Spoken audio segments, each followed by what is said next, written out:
Informamos a todos que a partir das 13h30 estaremos servindo um brunch volante, será servido no foyer desse auditório.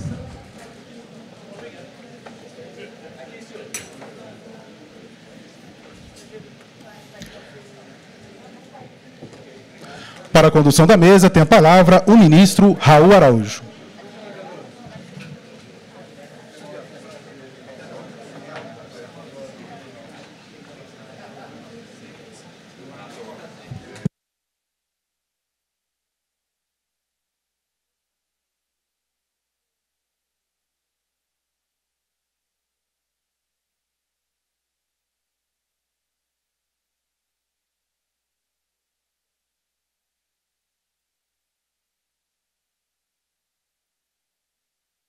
Boa tarde a todos. Eu gostaria de cumprimentar em especial, e aí já agradecer o convite para participar desta 6ª edição do seminário sobre rastreamento, as pessoas dos doutores Rodrigo e Krikor Kayserian, que são o presidente e conselheiro do IBRA, Instituto Brasileiro de Rastreamento de Ativos. Também cumprimento o ministro Sebastião Reis, que presidiu o último painel, os integrantes da mesa de trabalho, a doutora Júlia Flores Schubert, do Ministério Público do Rio Grande do Sul, a doutora Fernanda Matias, assessora do Superior Tribunal de Justiça, os doutores Frederico Rezende, Ronaldo Vieira Francisco e Paulo Davi Cordioli. Também as senhoras e senhores magistrados, por todos, a esmagadora Glisei, minha querida amiga do Tribunal de Justiça de Mato Grosso, membros do Ministério Público, estamos no Conselho Nacional do Ministério Público, na sede do Conselho Nacional do Ministério Público, senhores advogados, professores, estudantes, todos que participam deste painel, que é realizado o seminário é realizado em homenagem ao professor Carlos Fernando Matias, ministro do Superior Tribunal de Justiça, desembargador do Tribunal Regional Federal da Primeira Região. Meu querido amigo, tive a honra, o prazer, o orgulho, a satisfação de conviver com Sua Excelência. Era um destacado intelectual, um homem de formação humanista, um historiador, um estudioso, não apenas das letras jurídicas, mas conhecedor também da literatura, renomado civilista, com especialidade na área de direito autoral, mas, na verdade, um jurista completo. Foi professor, não apenas da Universidade de Brasília, mas também da UniCeub e da Universidade Federal de Goiás, desembargador do Tribunal Regional Federal da Primeira Região, ministro do Superior Tribunal de Justiça. Convivemos com Sua Excelência com muita alegria ali e até hoje citamos os seus paradigmáticos julgados. Era uma figura humana cativante, inesquecível, orador insuperável, um católico devotado, um pai de família muito carinhoso, muito afetuoso, amoroso, e formava um casal belíssimo com a doutora Maria Luísa, sua esposa, as filhas e os netos e todo o núcleo familiar. É uma pessoa inesquecível, o professor Carlos Fernando Matias. A Fernandinha está aqui trazendo a sua presença entre nós. Vitor Hugo dizia que os mortos são os invisíveis. Então, ele está aqui conosco. Nosso seminário, como sempre, trata de temas importantes em torno do rastreamento de ativos, dessa difícil atividade, né? Os ativos são conversíveis em outros bens e há uma cadeia de transferência em que o fraudador busca encontrar uma blindagem contra as punições por seus erros, mas o rastreamento tem se desenvolvido de uma forma técnica, científica, bem elaborada, graças a esses estudos, ao empenho de todos os que se dedicam a essa importante atividade. No caso do nosso 6º seminário, temos uma concentração num tema bastante atual, sobre o qual nem se encontra fontes de pesquisa facilmente. São as métricas na solução amigável em insolvência com indicativo de fraude. Então, esse é um tema bem avançado, certamente trataremos das medições necessárias para se encontrar uma solução amigável quando houver indicativo de fraude e o rastreamento de ativos encontrar alguma coisa já que possibilite essa solução amigável. Só mesmo especialistas, como os que temos nesta tarde, poderão nos esclarecer bem acerca desse interessante tema. Então, eu também aqui quero homenagear meu querido colega e homenageado no último seminário, no 5º seminário, que é o ministro Paulo de Tarso Sanseverino, também está entre nós, pois o Gustavo abrilhanta o evento dele participando. Então, sem maior demora, dado que temos um certo atraso neste painel, passaria a palavra, pela ordem que me foi apresentada, agora, o doutor Frederico Rezende, que é advogado com larga atuação na área, tem um currículo muito destacado, como os demais expositores, mas vou poupar a leitura desse currículo, que, afinal, está disponibilizado para todos, tenho certeza, para que possamos adiantar os nossos trabalhos, e assim passo a palavra ao doutor Frederico Rezende.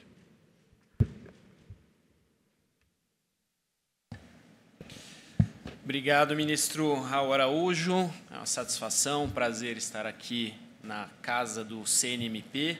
Cumprimento todos os membros do Judiciário na sua presença, ministro. Cumprimento os demais painelistas aqui. Cumprimento os representantes do CNMP, na pessoa da doutora Júlia, todos os colegas AJs que aqui estão, colegas advogados. É realmente uma satisfação estar aqui novamente no 6º seminário do IBRA. Também estive desde o 1º seminário do IBRA que ocorreu em São Paulo, então agradeço pelo convite, é sempre uma honra e uma satisfação. Agradeço na pessoa do Dr. Rodrigo e Dr. Cricor por este convite e parabenizo por mais um evento de sucesso.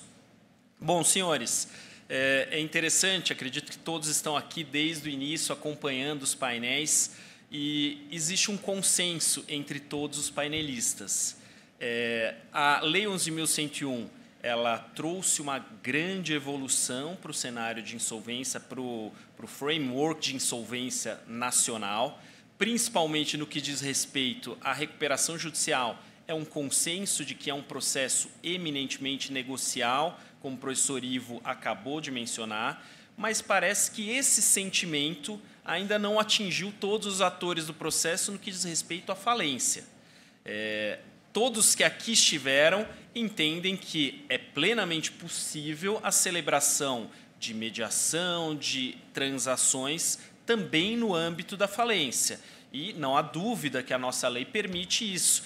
Talvez até por uma questão de redação terminológica, quando a gente lê o artigo 22, parágrafo 3º da lei, para aqueles que não se lembram, fala que o AJ não poderá transigir com relação a direitos, bens da massa, salvo com autorização judicial. Então, acho que essa questão terminológica de redação seria muito melhor se tivesse. O AJ poderá transigir com bens da massa mas dependerá de autorização judicial e do comitê quando houver. Então, essa questão terminológica ainda deixa uma insegurança jurídica em todos os atores do processo quando vai se celebrar um acordo no âmbito de uma falência. Então, isso tem que estar na nossa mente, não só dos profissionais especializados, como nós temos aqui, tivemos o Dr. Newton mencionando que deve haver uma mudança de paradigma no MP, e isso a gente vê que já houve essa mudança de paradigma em todos os promotores de promotorias especializadas,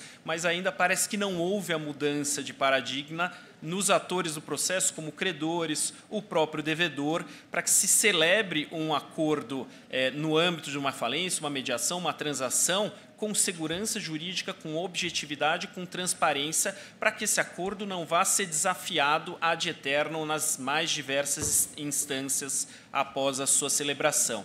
Então, para que nós possamos ter um pouquinho de objetividade, e o próprio ministro Raul falou aqui, é muito difícil a temática das métricas escolhidas aqui para o seminário do IBRA, e basicamente nós não temos, seja um precedente, seja material de estudo doutrinário para se estabelecer essas métricas. Então, esse é realmente o palco para que nós possamos, discutindo, propor soluções objetivas que tragam segurança jurídica para esses acordos.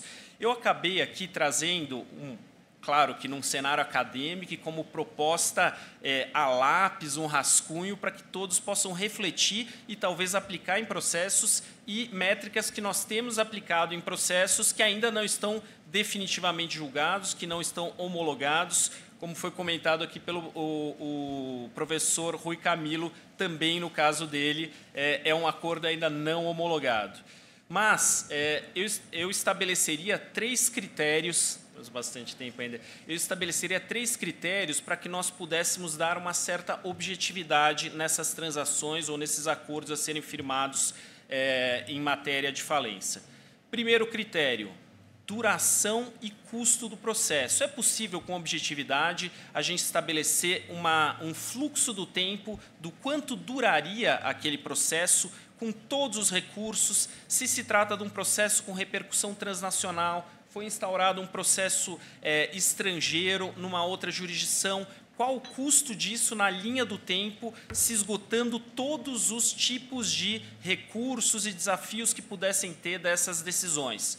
Bom, a gente tem ali 10 anos, 15 anos, realmente todas as expectativas que nós temos não é uma duração curta. Então, a gente consegue trazer a valor presente o que se busca arrecadar com aquele processo de rastreamento, com aquele DPJ, com aquela ação de responsabilização, a gente consegue colocar na linha do tempo, trazer a valor presente o quanto se buscaria num resultado final 10 anos depois, 15 anos depois. Então, já temos um primeiro critério objetivo. Segundo critério objetivo, qual a capacidade de pagamento dos requeridos, do réu, do fraudador?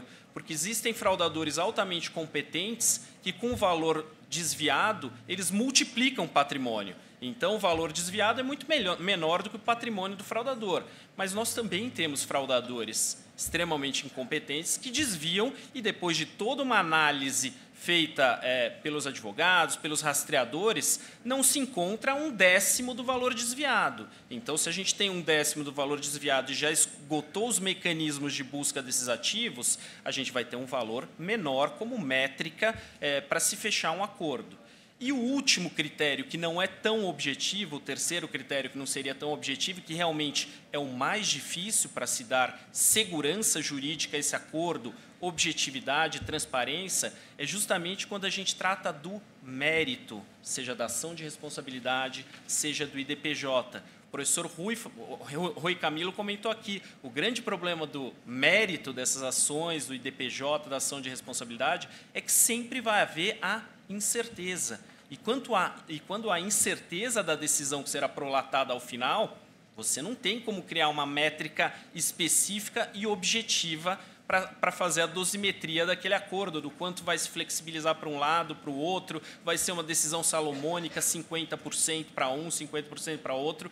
Então, um critério que me parece razoável nesses casos, quando a gente trata de auditoria de grandes empresas, contingenciamento quanto a riscos de demandas judiciais, é amplamente aplicado, isso no mundo todo, os critérios de risco provável da ação, risco possível e risco remoto. Então, numa análise de provisionamento, numa análise de auditoria, pode-se analisar se há um risco provável, se há um risco possível ou se há um risco remoto dessa ação de responsabilidade, desse DPJ, ser julgado favoravelmente. E quando nós temos esse tipo de equação, nós conseguimos, inclusive, criar um percentual de deságio, um percentual de redução para fins de celebração deste acordo. Então, acho que me parece que esses 3 critérios seriam métricas bastante razoáveis, claro, no tubo de ensaio ainda aqui da nossa discussão, a lápis, mas pelo menos nós teríamos 3 critérios objetivos para, naturalmente, firmando os prós e os contras do acordo, como foi já falado por expositores que me precederam aqui, a gente teria um pouquinho mais de objetividade de forma altamente imparcial para poder firmar um acordo com maior segurança. Bom, eu vou deixar um tempinho a mais aqui, em prejuízo do almoço, mas fico à vontade para complementar depois os questionamentos.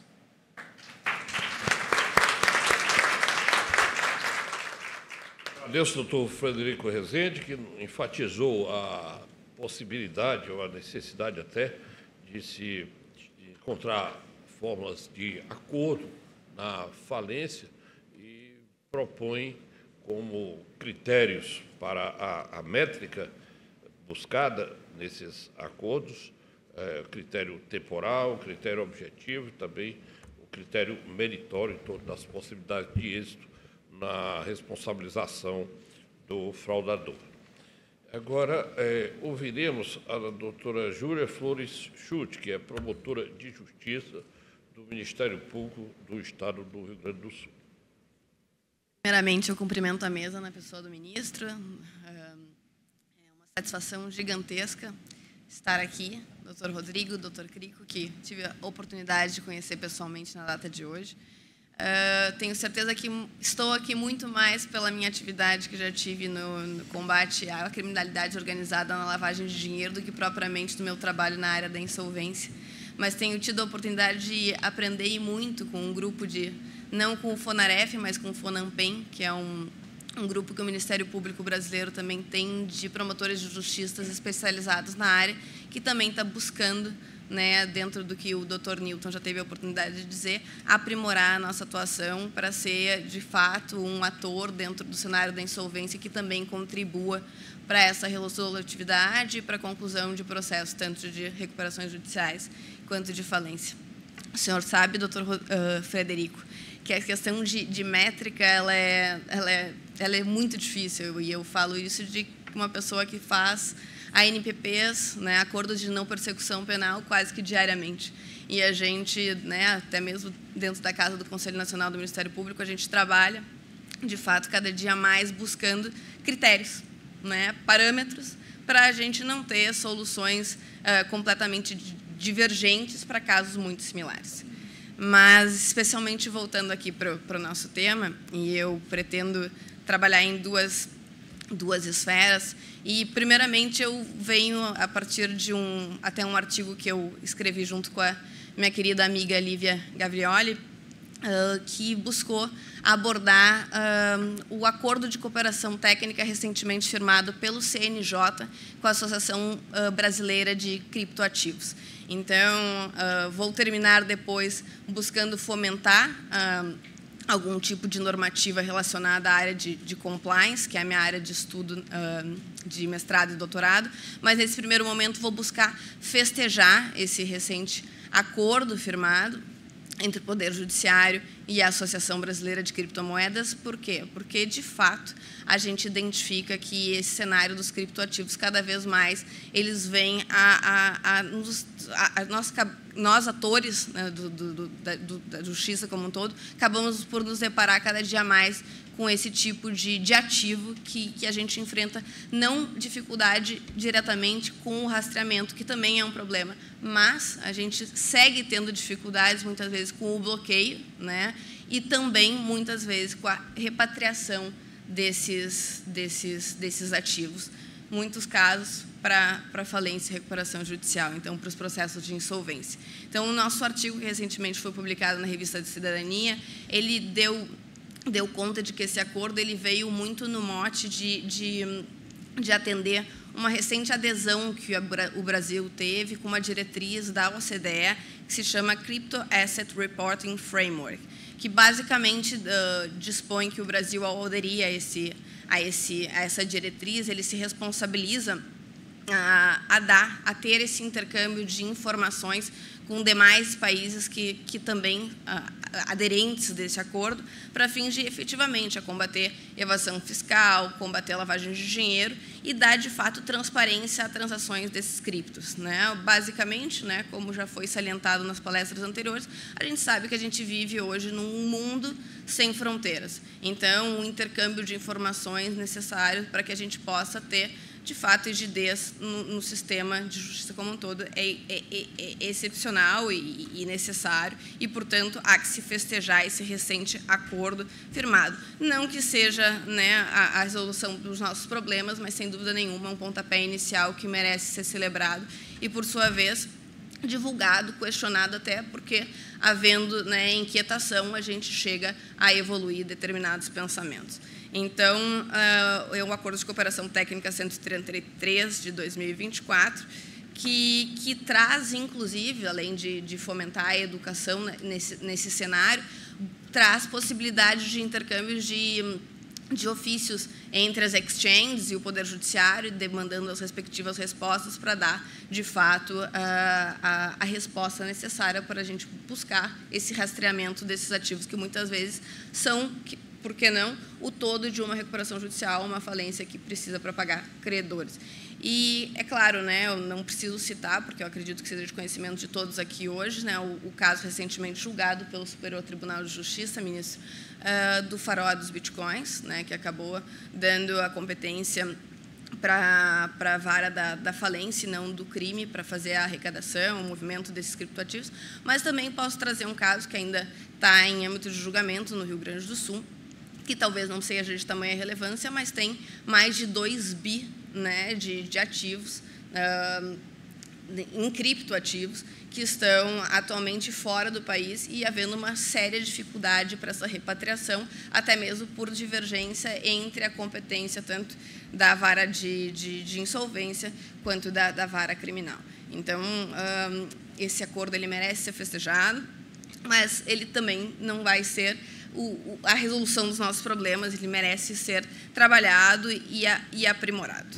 E agora eu pretendo pular para a minha segunda parte, que também, aí, muito menos do que festejar, mas sim de fomentar, está atinente à questão do compliance. Eu fui coordenadora do grupo de combate ao crime organizado da lavagem de dinheiro no estado do Rio Grande do Sul por mais de 2 anos, e tive a oportunidade de trabalhar com os agentes obrigados previstos na lei de lavagem de dinheiro, que tem dentro de suas obrigações internalizar controles internos e, a partir daí, contribuir com órgãos de persecução criminal, né? Pois bem, e essa foi a inquietação que me levou até a fazer mestrado e doutorado na Espanha, buscando saber como o compliance criminal na Espanha tem a capacidade de impactar positivamente, né, na persecução de crimes lá. A finalidade do legislador, né, falando rasamente aqui, era muito menos de uma busca de punição das empresas, mas sim buscar uma espécie de cooperação entre o público e o privado. Por quê? Porque a gente sabe que o véu da pessoa jurídica muitas vezes impede que a gente, de fato, saiba o que lá está se passando. Então, por meio de incentivos regulatórios, e aqui eu faço questão de frisar o livro do Dr. Marcelo Sacramone, da sua tese de livre docência, porque eu acho um espetáculo. Então, trabalhar com direito premial, trabalhar com análise econômica do direito, necessariamente, a gente não tem condições de analisar o direito sem identificar quais são os incentivos que a gente busca quando o legislador venha elaborar determinada legislação. Então, o compliance, a gente sabe que hoje ele tem a capilaridade de dar ao Ministério Público todos os elementos necessários para identificar, dentro daquilo que a gente concebe hoje, pelo que o doutor Ulrich menciona de sociedade de risco, se uma determinada atividade ela foi ou não praticada dentro daquilo que a gente entende por risco permitido. Evidentemente que eu não pretendo trazer aqui a teoria da imputação objetiva para a gente abordar, mas são critérios, como o doutor Frederico estava trabalhando, são critérios que trazem ao Ministério Público, que trazem ao poder, ao Estado, né, de uma forma geral, identificar se uma empresa ela está simplesmente com uma imperícia e chegou a uma situação de crise, ou não, a gente está diante, de fato, de um caso de fraude. Então, são critérios, e esse critério bem elaborado dentro de um plano de compliance, porque o compliance ele não quero pensar aqui, porque a gente pensa, a gente está num cenário de crise, vamos pensar num compliance que tem mais aplicação de dinheiro. Compliance, hoje em dia, a gente não precisa falar de compliance, fala de governança. Governança, hoje, a gente fala num cenário que a gente fala de insolvência, que depende de dinheiro, e a gente sabe que o mercado, hoje, ele vai alocar dinheiro quando ele tiver segurança jurídica. O compliance, antes de ser uma ferramenta que virá a ser colaborativa para o público, para eventual persecução ou não criminal daquele ator da insolvência, ele vai servir para aquele gestor que pretende, né, trilhar a sua atividade dentro de um cenário de rigidez. Ele vai servir como marca, como possibilidade de dar aos seus possíveis investidores, num cenário de crise que não tenha vindo ser evitado por um sistema de alarme, né, possibilitado por um compliance bem rígido, ele pode dar a esses investidores essa segurança de investimento.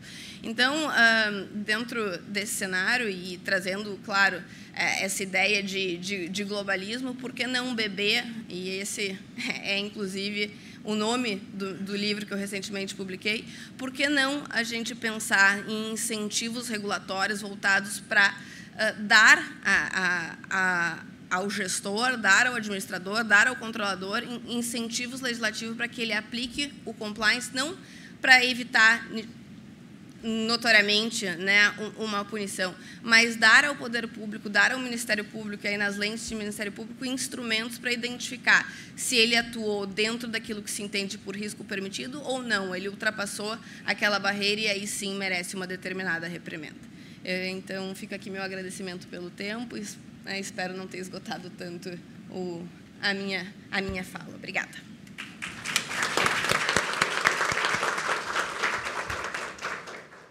Doutora Júlia Schultz cumpriu com muita exatidão o seu tempo e fez uma excelente exposição, enfatizando os aspectos da conversibilidade nas transferências dos ativos, né, com as criptomoedas, a necessidade de se ter a colaboração internacional, então, não só em termos de informação, como também colaborando com o rastreamento e com a restituição de valores, também a importância de se afastar conflitos de competências entre juízo criminal e juízo de falência, o aprimoramento de técnicas de compliance que certamente previnem a ocorrência de fraudes. Então, foi uma exposição bastante rica e interessante. Quero cumprimentar o ministro Marco Butzi, que chega para presidir o próximo painel e é muito bem-vindo entre nós.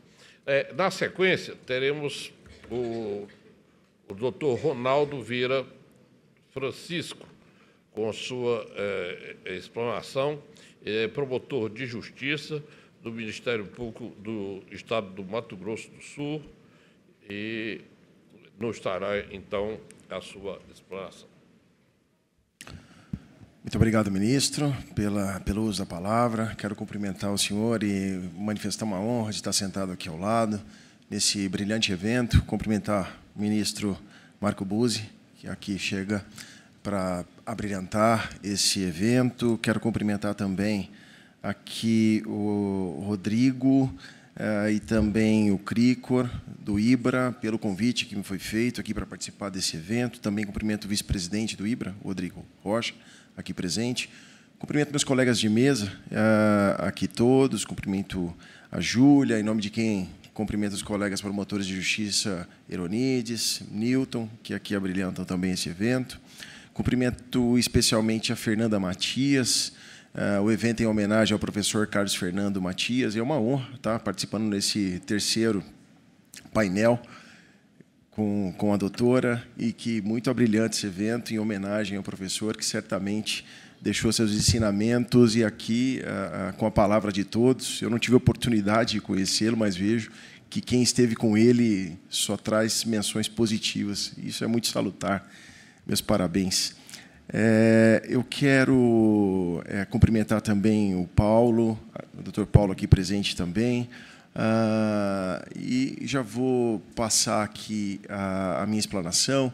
O tempo é um pouco limitado, então serei bem objetivo aqui. Como os colegas anteriores prepararam um texto, mas não vou ter tempo para tratar diretamente sobre ele.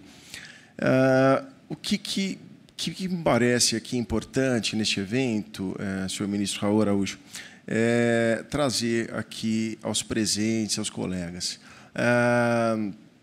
o que é possível perceber da Lei de Falências do Brasil, né? A gente não tem previsto, na Lei de Falências do Brasil, a solução de situações em que são identificadas fraudes no processo de falência ou mesmo no processo de recuperação. Para essas situações, a legislação, a Lei 11.105 de 2005, ela não prevê uma situação de resolução para aquelas situações que há fraude. Por exemplo, a ação revocatória do artigo 130, o Ministério Público identificando que há uma situação de fraude, um desvio de patrimônio. O Ministério Público, o que ele vai fazer? Ou qualquer credor que tenha legitimidade para a propositura dessa ação, necessariamente lançará a mão do processo necessário, né? E será que o processo será bom? Será que o processo recomporá a massa falida adequadamente? Será que isso será positivo? O Ministério Público não tem opção, né, nesses casos de fraude. Outra situação de fraude, por exemplo, ou desvio, no incidente do IDPJ, o incidente de consideração personalidade jurídica, será um processo necessário também. Há possibilidade de acordo no IDPJ? E o que me parece que é importante levar desse evento que trata de fraude ou estabelecimento de métricas? É necessário que o processo falimentar, assim como a justiça penal negociada já faz hoje, é necessário que o processo de falências, falo recuperação e falências, para compreender os dois, evolua no sentido de se permitir acordos também naquelas situações em que a lei estabelece o processo necessário. Eu vou à legislação alienígena, né? Nos Estados Unidos, é possível acordo quando tem fraude identificada no processo? Sim, é possível. Vamos sair dos Estados Unidos, vamos então para a União Europeia, né? Lá é possível que se estabeleça acordo? Lá é um pouco diferente, né? A gente tem a diretiva 1023 de 2019, que estabelece regras gerais para o processo de insolvência no âmbito da União Europeia, mas cada país da União Europeia pode tratar sobre isso. Eu fiz uma pesquisa na Alemanha, na Holanda, na França, o Márcio Guimarães estava aqui agora há pouco, e nesses países também é possível que, havendo fraude, que se faça acordo. É possível que se identifique acordo, que se perfaça esse acordo como forma de quê? De reconhecimento do devedor que houve a fraude, uma vez que haja o reconhecimento, que haja um reconhecimento do arrependimento, e é necessário, claro, que o devedor recomponha a massa falida para que os credores possam ser ressarcidos. Isso aumenta a importância do papel da recuperação de ativos, porque uma vez que um ativo é identificado como desviado, isso passa a ser um pressuposto para o acordo. Identificou que houve desvio, aí, a partir desse passo, é possível que se formate um acordo que, no âmbito da legislação europeia, se exige, em linhas gerais, a colaboração com eventual investigações para verificar e localizar patrimônio desviado, o reembolso de credores ou da massa e o cumprimento de algumas obrigações específicas. Então, o que é certo dizer? A legislação da União Europeia permite, a legislação americana permite, o Reino Unido, que com o Brexit deixou a União Europeia, mas também há instrumentos de acordo no âmbito de falências fraudulentas, também é possível que se lance mão disso. E o Brasil? O Brasil vem evoluindo, né? Não há uma justiça falencial negociada nos casos de fraude. A gente tem soluções específicas. Por exemplo, o crime de fraude, que está lá no artigo 168 da Lei de Falências. Para o crime de fraude, que tem pena mínima de 3 anos, é possível o ANPP, o Acordo de Não Persecução Penal, em razão da pena, mesmo que se considere causas de aumento de pena que estão previstas lá no artigo parágrafo 1º e 2º. Ótimo. Vamos voltar um pouco no tempo, no âmbito penal, com a Lei 9.099, lá atrás, em 1995, se permite a transação penal, o plea bargain do direito norte-americano. Vamos para depois. Agora há pouco o colega falou sobre o acordo de leniência, previsto na lei anticorrupção. O colega está ali, Dr. Lúcio, da AGU, né? O acordo de leniência previsto na lei anticorrupção de 2023 permite uma solução consensual no caso de corrupção identificado no trato do erário público. Ótimo. No âmbito do CNMP, a partir da Resolução 181 de 2017, se prevê, nessa resolução que trata do procedimento de investigação criminal do Ministério Público, e ali está o início, está a gênese do ANPP, permite-se o acordo penal. Mais em seguida, a resolução do CNMP 179, de 2017, ela passa a prever timidamente a possibilidade de acordo no ato de improbidade administrativa, ou seja, um ato lesivo ao erário público. Depois, mais recentemente, vem a Lei 14.230, de 2021, altera a Lei de Improbidade, a Lei 8.429, e lá no artigo 17b se permite o ANPC, o Acordo de Não Persecução Civil. E por que não balizar na Lei de Falências a possibilidade de acordos quando haja fraude, seja na recuperação ou seja na falência? Eu acho que é um futuro em que a justiça falencial negociada deve atingir. É necessário mudar paradigmas, é necessário mudar conceitos, como meu colega Newton Belli tão brilhantemente falou aqui no painel que nos antecedeu. Eu penso que esse futuro ele deve vir para o processo de falências. E eu vejo que é um clamor geral que o processo de falência ou recuperação tenha tramitação célere. Claro, isso perfaz e atende a um princípio que está inserido lá no artigo 47 e no artigo 73 da Lei de Falências, que é a rápida solução, a maximização de valores, o reaproveitamento de ativos, a realocação de recursos. O acordo no âmbito da Lei de Falências ele é necessário, isso é indiscutível, mesmo em se tratando de fraude, porque se a fraude permite, ou seja, se identificada a fraude em processos criminais, em processos de improbidade, se é possível acordo, por que não trazer métricas e balizas para que a gente possa ter acordo em processos que envolvam fraude? Porque isso vai ao encontro daquilo que o legislador, na Lei de Falências, tanto quer, que é a rápida solução, né? Tudo isso tendo como meta ideal a realização daquilo que é principal em processo dessa natureza, que é a realização da função social da empresa. Eu acho que são essas as ideias que eu gostaria de trazer, e, com isso, eu devolvo a palavra aqui ao senhor ministro Raul Araújo. Muito obrigado.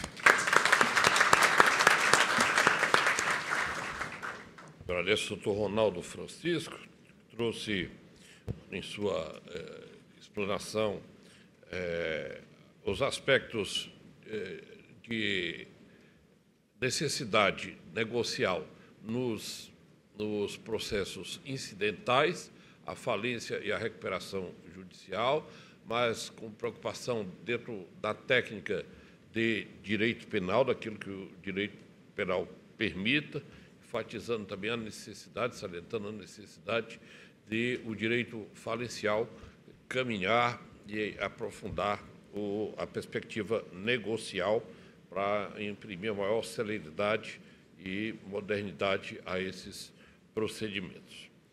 Agora teremos a apresentação da doutora Fernanda Matias, que é assessora no Superior Tribunal de Justiça e colabora com a nossa corte já há muito tempo e representa aqui o nosso querido homenageado. Obrigada, ministro Raul Araújo, na pessoa de quem cumprimento todos os membros da mesa, que é de experts. Agradeço ao doutor Crico Carcelião, doutor Rodrigo Carcelião, o convite. Cumprimento todos os presentes e autoridades aqui, na pessoa do querido Gustavo Sanseverino, a quem juntos estamos irmanados nas saudades, não é? A vida não acaba, a gente sabe que ontem foi um dia de finados, mas para quem acredita na vida póstuma, foi apenas o dia da saudade. Tem um desenho animado, A Vida é uma Festa, que diz que só morre quem não é lembrado, não é? As pessoas vão definhando quando não são lembradas. E eu tenho a impressão que o papai está sendo bem lembrado e com muita alegria e honra nesse seminário. Eu, como boa doutoranda da Universidade de Brasília, preparei um trabalho que, obviamente, vou pontuar aqui após a oitiva, né, maravilhosa dessas personalidades especializadas no tema. Eu realmente sou assessora no ministro do Superior Tribunal de Justiça, onde sou concursada. Fui assessora do ministro Luiz Fux, quando ele ainda era ministro do STJ. Fui por 13 anos assessora do ministro Cueva, a quem eu honro todas e desejo faço todas as minhas homenagens, onde eu fui muito feliz. E hoje, com um novo fresh start, por conta do próprio doutorado, início do doutorado no direito regulatório, e por conta do tema, eu fiz uma transição de carreira e sou assessora hoje do ministro Teodoro Silva Santos, a quem também rendo minhas homenagens e a gratidão por ser sua ghostwriter. Eu fiz uma rápida introdução sobre transação e mediação, mas o doutor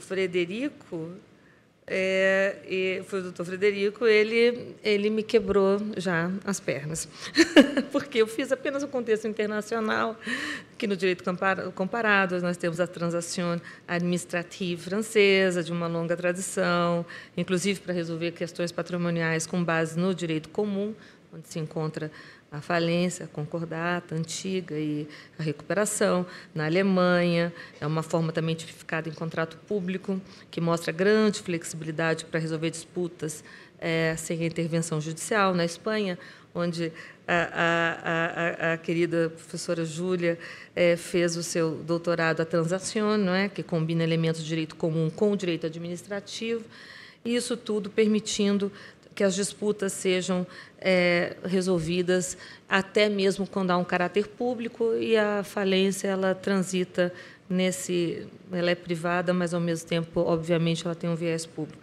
Na Inglaterra, nos Estados Unidos, o settlement, que serve como paradigma funcional de muitos anos para a flexibilidade e rapidez nessas soluções. E na União Europeia, o professor Frederico mencionou uma diretiva anterior, eu tenho uma de 2008, que justamente obrigava a mediação. É uma diretiva interessantíssima que foi incorporada pela Itália, foi o primeiro país que a incorporou. Parece um pouco contraditório, mas obriga a mediação, a que as partes façam a mediação pré-ajuizamento da ação. Mas isso não é contraditório? Para a doutrina é um grande problema, mas, na prática, obrigam as partes a que conheçam o Instituto, e isso, obviamente, desafoga um judiciário italiano que não é tão afogado quanto o nosso, mas também anda dando maus exemplos. Enfim, eu poderia aqui continuar dizendo, né, o Brasil enfrenta toda essa hiperjudicialização e precisa, obviamente, de soluções mais ágeis, em especial na recuperação judicial, que só aumenta, principalmente pós-Covid. Bom, eu vou fazer a minha fala de uma forma objetiva, só vou dizer o que interessa quanto a os benefícios da mediação, e já vou entrar num caso interessante que eu não vou mencionar os nomes, apenas para dizer, porque já se falou da Petroforte e da Varilog anteriormente, eu vou falar só de um caso de um animal que dá leite, que é feminina, mas que namora um masculino, e é dele que eu vou falar. E ele é gordinho. Pronto, não vou dizer o nome. Porque eu sou assessora e não posso mencionar absolutamente nada a respeito de processo algum que diga respeito ao STJ. Bom, o objetivo principal da mediação na recuperação judicial é óbvio, promover uma rápida solução consensual de conflitos entre devedores e credores, e, ao invés de um processo judicial, que pode resultar em decisões impostas, a mediação permite que as partes busquem, com a ajuda de um mediador, e aí entra o administrador judicial, que eu gostaria de fazer um adendo ao que o meu colega de mesa, doutor Frederico, mencionou, atendo, obviamente, interesses de todos, incluindo a preservação da atividade empresarial. Isso, os benefícios são óbvios. Reduz o tempo do processo, a mediação ela recupera o nosso tempo de vida, o menor custo, evita o prolongamento do processo, o que é caro para a maioria das pessoas, flexibiliza as negociações, a mediação permite umas certas soluções criativas, e também a preservação das relações comerciais, inclusive a preservação de amizades, não é? Como nós aqui percebemos com o doutor Ivo e o doutor Cricor Carcelian. E o papel do administrador judicial na mediação? Bom, o administrador, ele, de fato, desempenha um papel importantíssimo como facilitador nesse processo de recuperação e, infelizmente, se eventualmente houver a falência, que não deve terminar, mudar de nome, eu também concordo, porque, afinal, permite um fresh start. Embora sua função de administrador seja fiscalizar e supervisionar o processo na recuperação, ele pode atuar como mediador ou auxiliar na mediação entre o devedor e os credores. Eu falo aqui com doutoranda, a doutoranda pode falar qualquer coisa, então o administrador não tem ainda baseamento legal, mas ele tem essa expertise para identificar as principais, os conflitos, as áreas de conflito, e facilitar, obviamente, o diálogo entre as partes, não é? Nesse ambiente que é um ambiente sigiloso, que deve ser colaborativo e de confiança, né? Acima de tudo. Bom, eu, como boa doutoranda, tinha escrito um paper, vamos lá, a mediação, afinal, ela pode ser conduzida pelo administrador judicial em processo de recuperação judicial ou falência? Eu acho que sim, é uma prática que vem ganhando reconhecimento no Brasil. Nós temos já casos em que isso aconteceu, o professor Frederico os mencionou, e eu acho que é isso que eu gostaria de defender como mera acadêmica nesse momento, nos meus últimos minutos, que o administrador judicial, nesse contexto, pode atuar como um facilitador, não é? Apesar de não ser o seu papel primário, no seu interesse único, mas ele pode promover esses acordos que viabilizem um cumprimento de um plano de recuperação ou uma solução, pelo menos, menos onerosa e mais ágil no processo falimentar. E aí eu gostaria de citar, para terminar, um caso muito bem sucedido, aquele que eu mencionei e não mencionei, e que eu gostaria de citar alguns detalhes. Ele é um processo, tem um número, quem quiser depois eu o digo. Estava em curso, não é? Uma medida judicial ajuizada pela massa falida, com o auxílio da Sociedade Empresária Contratada, OAR, que é uma empresa conhecida, em desfavor de integrantes de um determinado grupo, em que se pleiteava o quê? A extensão da falência, combinada com a desconsideração da personalidade jurídica, responsabilização civil e pedido de liminar de sequestro e disponibilidade de bens na dita outra parte. Muito bem. Esse litígio que a gente está falando, ele perdurou por pelo menos 10 anos, envolvendo determinadas empresas identificadas com matrículas de ativos listados nos autos da falência de determinado grupo, em valor aproximado de R$500 milhões. Para nós, para alguns aqui que mexem diuturnamente em suas varas, pode até parecer pouco, mas para nós, pelo menos do mundo real, é bastante. E que foi objeto de constrição e futura adjudicação compulsória para fins de eventual cumprimento de sentença favorável à massa falida. As partes reconheceram que, sobre alguns dos referidos ativos, pendiam discussões sobre direitos de terceiros interessados de boa-fé. Aí começa, detentores de garantias, risco iminente de novos litígios, tais como relações com outros bens, com outros bens de família, que poderiam impedir a adjudicação compulsória, enfim, tudo aquilo que aparece atrás daquele armário, aquele esqueleto, quando se abre. É bem conhecida que a Recomendação 58 do Conselho Nacional de Justiça, de 2019, ela recomenda que as partes façam, celebrem, acordem e realizem soluções amigáveis, nesse tipo de litígio para antecipar os recursos que destinados à massa de credores. Aqui foi mencionado anteriormente que os credores quirografários, trabalhistas, chegaram a receber, o que é sempre muito raro. E, no final das contas, esta presente falência acabou ultrapassando 20 anos desde a sua decretação. Isso não é razoável, isso não é prestação de justiça, isso onera o magistrado, onera o membro do Ministério Público, onera o advogado, onera o próprio administrador e onera as partes, enfim. Isso acabou, só para terminar, que se implementou um acordo, um belíssimo acordo, com a ajuda do administrador judicial, onde se avaliaram a vantagem de se eliminar a incerteza jurídica pela ausência do trânsito em julgado e, sobretudo, para reduzir o tempo de processamento até se ter tal certeza. Isso foi feito perante a primeira instância, o que ocasionou a perda de objeto do RESP no Superior Tribunal de Justiça. O valor, a vantagem na realização desse acordo residiu na rápida solução, trazendo ativos imediatos, ou seja, e vejam os valores, a massa falida e montante nada irrelevante de 275 milhões de reais, eliminando-se o prosseguimento da discussão jurídica relativa à questão da responsabilidade decorrente da desconsideração, da personalidade jurídica, de sua amplitude, e, em um primeiro momento, em um segundo momento, da própria execução em si, das obrigações, da possibilidade de constituição de ativos, cessão de família, solução de família, enfim.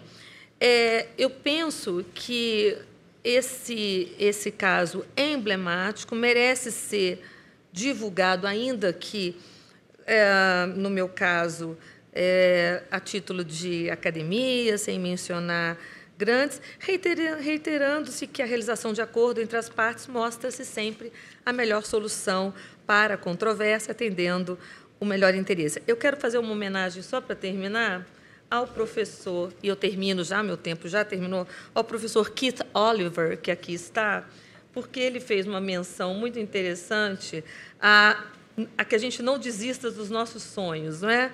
The show must go on, não é? Until it ends, ou seja, don't give up. E aí eu peguei uma música interessante só para dizer que realmente a gente deve seguir até o fim, porque nós estamos mexendo com o direito da sociedade, não é?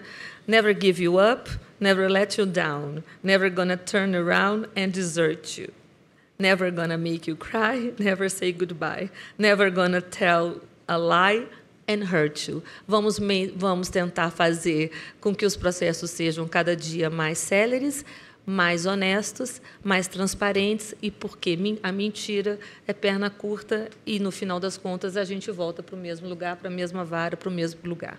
Muito obrigada, agradeço a atenção e a homenagem ao meu pai.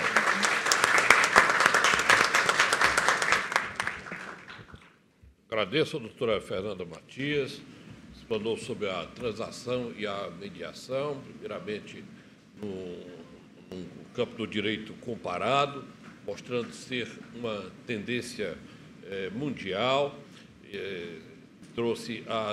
destacou as vantagens de se encontrar a solução pela via da mediação, da transação, a importância de se preservar o sigilo, não só no rastreamento, mas também nessa fase de negociação, a possibilidade de participação do administrador judicial e, em tudo, a grande vantagem está na obtenção de uma abreviação do processo que, como disse, pode demandar, às vezes, mais de uma década, né? O que é péssimo para os credores. Agora, fecharemos o painel com a palestra do Dr. Paulo Davi Cordioli, que é procurador do Estado de São Paulo, é o chefe da Procuradoria Fiscal da Procuradoria-Geral daquele Estado. Tem a palavra. Boa tarde a todos, né? Uma missão difícil aqui, falar às 14 horas antes do brunch, mas eu queria, primeiramente, agradecer ao Dr. Rodrigo, ao pai dele, pelo convite feito pelo IBRA, também cumprimentar o ilustre ministro Raul Araújo, cumprimento que estendo aos demais presentes, e um cumprimento especial à doutora Fernanda Matias, pelo seu pai, não conheci pessoalmente, mas as homenagens aqui são mais do que justas, né? Todos que aqui falaram sobre ele, né? Um ótimo profissional e acho que um ótimo pai, também um ser humano. Parabéns. Eu sei que aqui o tema é mais sobre recuperação judicial e também falência, mas eu vou falar uma coisa que está acontecendo no Estado de São Paulo, muito importante, que é a transação tributária para empresas em recuperação judicial. Ela está aberta em 21 de outubro de 2024 e ela vai até 31 de janeiro de 2025. E interessa muito para os AJs, para as empresas em recuperação judicial, porque ela dá benefícios incríveis, né, descontos de 100% de juros, de multa. Só que a gente percebe, lá no Estado de São Paulo, o Estado de São Paulo ainda, a Procuradoria não tem um grupo especial para trabalhar em recuperação judicial. Nós tratamos empresas fraudadoras, seja em recuperação judicial ou não seja em recuperação judicial, da mesma forma.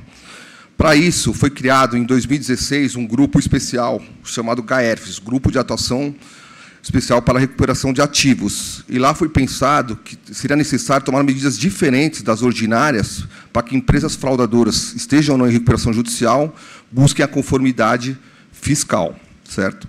Então, para quem nunca atuou na execução fiscal, como funciona a execução fiscal? A empresa devedora, ela é citada, ela entra com uma exceção de pré-executividade, sendo rejeitada a exceção, começam as medidas restritivas ordinárias. Quais são essas medidas restritivas ordinárias? É o cisbajute, obviamente, doutores, uma empresa que é uma média dos nossos casos lá do GAERF, 100 milhões, 200 milhões de reais em impostos declarados, muitas vezes não pagos, que ela é um devedor contumaz, não só sonegação simples, né, automaticamente eles não deixam dinheiro em conta corrente, né, dever 100 milhões deixar em conta não faz sentido.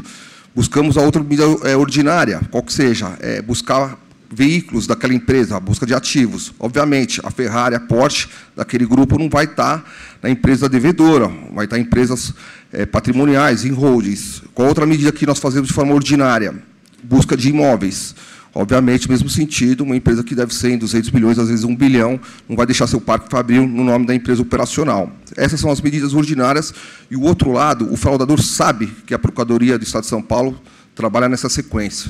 Então, em 2016, foi pensado uma atuação diferenciada, né, que exigia uma atuação diferenciada, não com o escopo de prejudicar a empresa, mas de trazer aquela empresa que tinha uma possibilidade, que apresentava um faturamento anual alto e que declarava e não pagava de forma sistemática, trazer ela para a mesa de negociação e buscar conformidade, certo?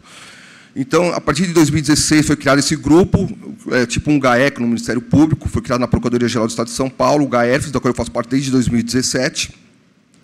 E lá começamos a pensar em medidas diferentes, né, com ações cautelares e DPJs, no primeiro momento. Então, a gente começou com... Hoje, nós temos mais de 100 fontes abertas e fechadas, né, convênios com diversas instituições, Banco Central, tudo. A gente começou a identificar grupos econômicos, né, que aquela empresa operacional ela desviava o patrimônio para a holding, para a empresa em nome de filhos, para todo tipo de sistema de blindagem, né? Agora tem o problema da criptomoedas, que ainda precisa avançar bastante, recuperação de ativos no exterior, né, doutor Rodrigo? Esperamos que um dia a gente possa fazer algum convênio, porque a Procuradoria não atua ainda nessa recuperação de ativos no exterior, mas, de qualquer forma, esse primeiro passo, que lá começou em 2016, 2017, tem resultado muitos frutos, com os IDPJs, em que os familiares, aquelas pessoas que participam da fraude, as empresas patrimoniais, são responsabilizadas tanto de forma tributária, pelo 1241 do CTN, pelo 135 do CTN, como pelo 50 do Código Civil, por desvio de finalidade e também confusão patrimonial. Porque, vejam bem, a empresa que deve 100, 200 milhões, ela precisa de algum determinado momento da vida dela negocial, ela vai depender de algum empréstimo bancário para expandir a fábrica, para um empréstimo financeiro, e ela precisa dar para o banco alguma garantia, né? Como não tem nada no nome da empresa operacional, ela oferece como garantia o bem da empresa patrimonial, para garantir um débito da empresa operacional. E isso fica registrado na matrícula. Então, a gente vai buscando diversos elementos de patrimônio, né? A gente tem convênio com a Arisp, tudo, e a gente consegue identificar essas empresas patrimoniais que são utilizadas pelos fraudadores para o negócio da empresa operacional continuar funcionando e continuar pegando os bens financeiros junto às instituições financeiras. Então, a gente começou a fazer IDPJs, né? Despachamos, pedimos uma tutela e conseguimos bloquear diversos bens, fazendas. Fora isso, outra medida que a Procuradoria faz também é penhora de recebíveis. Paralelamente, além de fazer o IDPJ, nós conversamos com a Secretaria da Fazenda. Em 2020 foi criado o CIRA, Comitê Interinstitucional de Recuperação de Ativos do Estado de São Paulo, em que atuam hoje 2 promotores, 5 auditores fiscais e 9 procuradores do Estado, integrantes desse grupo GAERFs. Que nós fazemos a penhora de recebíveis. A Fazenda nos fornece os clientes daquela devedora operacional, e aquela devedora operacional, os clientes daquela devedora, em vez de depositar no FDIC, depositar para aquela empresa, eles depositam em juízo um percentual determinado pela Justiça. Isso cria um problema muito grande de compliance para essas empresas operacionais e, consequentemente, elas nos procuram, no passo seguinte, elas nos procuram para entrar em conformidade. Certo? Então, nós temos o IDPJ. Paralelamente, nós temos a penhora de recebíveis, que dá um problema de compliance. O IDPJ bloqueia todo o patrimônio. E um terceiro passo, nós começamos a fazer há 2 anos, juntos, dentro do ambiente CIRA, com os promotores de justiça, nós fazemos notícias de fato. Né? Aquele devedor contumaz, que deve 100 milhões, que tem um faturamento altíssimo, às vezes de bilhões, a gente faz uma notícia de fato, representa aquele grupo econômico para o promotor de justiça do CIRA, ele abre um PIC, né? E aí que vem as métricas de solução. A primeira medida que ele faz, abrir o PIC, ele convoca aqueles devedores, não só o devedor da empresa operacional, mas também os identificados no grupo econômico, ele convoca lá dentro do PIC para uma reunião inicial. E quando chega na reunião inicial, os devedores, está presente o auditor fiscal, os procuradores do Estado, representados pelo GAERFs, e também o promotor de justiça. E dentro daquela situação, para buscar conformidade, é falado das possibilidades, tudo que seria melhor para aquela empresa que tem um faturamento alto, né? O caso é escolhido com uma empresa que tem condições de pagar seu débito, né? De entrar num sistema de conformidade fiscal. E aí é feita uma proposta pelo promotor de ANPP, né, de não persecução penal. Também na Procuradoria é feita uma forma de suspensão daquela penhora de recebíveis do IDPJ, mediante parcelamento do débito, e o auditor fiscal também se compromete a não fazer um regime especial de fiscalização. Agora, por que o fraudador entrar em conformidade nessa situação, com uma pressão penal, uma pressão tributária, com os bens bloqueados? Ele precisa de um fator muito importante, que é aí que é a solução, a métrica amigável, que seria a transação tributária, né? Essa transação tributária, ela veio até 2020, era um problema na lei de recuperação fiscal, porque o artigo 57, né, ele falava que, para ser aprovado o plano de recuperação fiscal, era necessário a certidão de regularidade fiscal. Só que, como não existe uma legislação especial na época, nem no âmbito federal, nem no estadual de São Paulo, a jurisprudência era totalmente desfavorável em exigir essa certidão. Com a previsão das legislações específicas sobre o tema, sobre parcelamentos para empresas de recuperação judicial, essa certidão começou a ser exigida, né, do artigo 57. Então, uma empresa de recuperação judicial ou não, nessa situação, dentro do ambiente CIRA, ela tem a possibilidade da transação tributária. E olha só os resultados, que interessante, dentro dessa situação de fraudadores. Essa transação tributária, em 2023, foi feita uma lei muito parecida com a federal, em 2023, prevendo grandes possibilidades de conformidade. Em fevereiro de 2024, agora, foi feito o primeiro edital da transação, abrangendo todos os créditos de ICMS, né? E os resultados de fevereiro, foi até fevereiro, até março, foi aberto esse edital, e os resultados foram extraordinários, dentro desse ambiente CIRA. Nós, no Estado de São Paulo, temos um estoque de 440 bilhões em dívida inscrita. De fevereiro até março, com a transação tributária, 46 bilhões foram transacionados, sendo que desse valor, 2,5 bilhões já estão entrando para os cofres públicos, né? Essa transação tributária de ICMS, não de recuperação judicial, mas de ICMS em geral, ela dava 100% de desconto dos juros, 120% do parcelamento, 120 parcelas, né?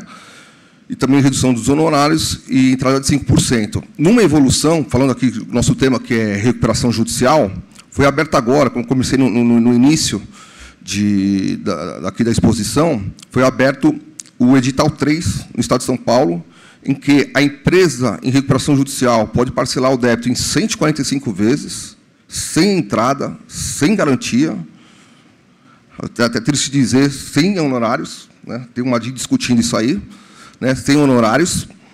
E, assim, é o pacote perfeito, que eu chamo lá no GAERFES. Você, de um primeiro momento, você pega o fraudador, você endurece, né? Você toma medidas de DPJ, de penhora de recebíveis, na esfera criminal, o ambiente CIRA, instituições presentes, Ministério Público, Procuradoria-Geral do Estado, auditores fiscais, todo mundo conversando, trocando informações no ambiente de inteligência, e a possibilidade para o fraudador, até aquele momento fraudador, de pegar um bom desconto, né, 100% dos juros de multa, um bom desconto em 145 vezes em recuperação judicial, e até conseguir aprovar seu plano de recuperação judicial no artigo 57. Né, basicamente, essa minha palestra, que eu queria falar no seminário, né, não tem atuação específica em recuperação judicial, é mais na cobrança qualificada, e agradecer novamente o convite do Dr. Rodrigo e do pai dele.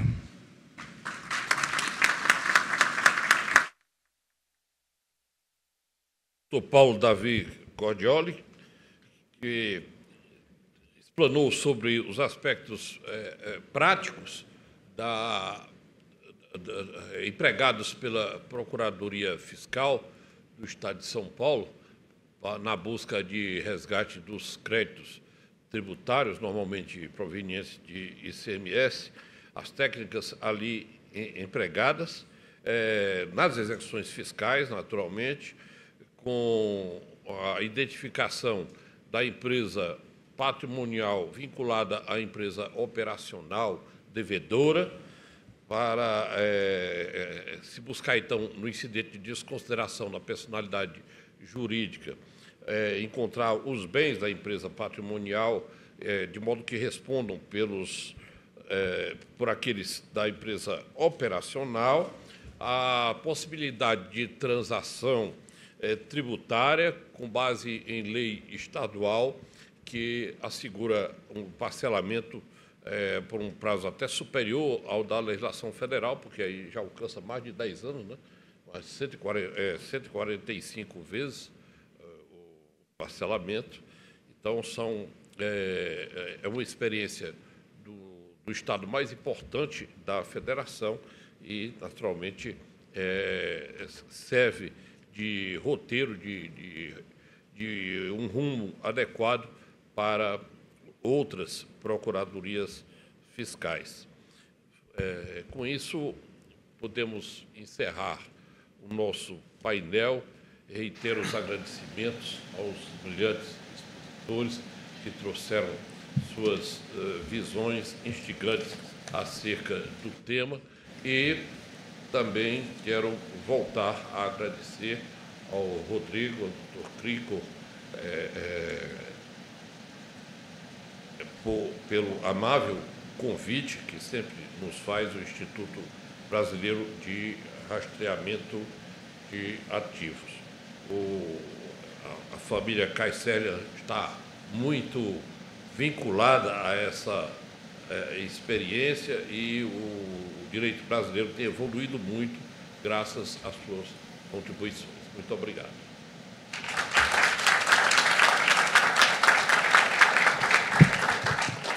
Senhoras e senhores, agradecemos a condução do ministro Raul Araújo e dos painelistas. Convidamos os painelistas para virem aqui na frente para a entrega dos certificados e registrarmos esse momento.